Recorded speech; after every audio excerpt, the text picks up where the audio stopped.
मनसेच्या यशवंत किल्लेदारांनी दादरचा गड राखलेला आहे। वॉर्ड क्रमांक 192 मध्ये विजयी झाल्यानंतर यशवंत किल्लेदार आणि त्यांचे कार्यकर्ते राज ठाकरेंच्या निवासस्थानी गेले।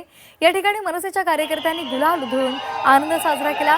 यावेळी राज ठाकरेंच्या शिवतीर्थ या निवासस्थानी तिथल्या बाल्कनीमधून मनसेच्या कार्यकर्त्यांनी अभिवादनाचा स्वीकार केलेला आहे। यशवंत किल्लेदार यांनी या विजयानंतर उद्धव ठाकरेंना सुद्धा फोन केला होता। तुमचं दादर आम्ही सांभाळलं, तुमचं हृदय मी सांभाळलेलं आहे असं यशवंत किल्लेदार यांनी म्हटलेलं आहे।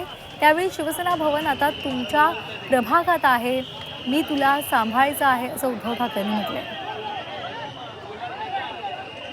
यशवंतजी, आज उद्धव ठाकरेंनी फोन करून अभिनंदन केलंय। वास्तविक राज ठाकरे तर फोन करणारच, उद्धव ठाकरेंनी फोन केला। उद्धव साहेबांनी मला परवा एक कानमंत्र दिला होता की माझं हृदय मी तुला दिलंय, म्हणजे शिवसेना भवन, आणि ते तुला सांभाळायचं आहे, काही करून तुला निवडून यायचं आहे। तर मी त्यांना आता म्हटलं की तुमचं हृदय मी सांभाळलेलं आहे, तर त्यांनी माझं अभिनंदन केलं।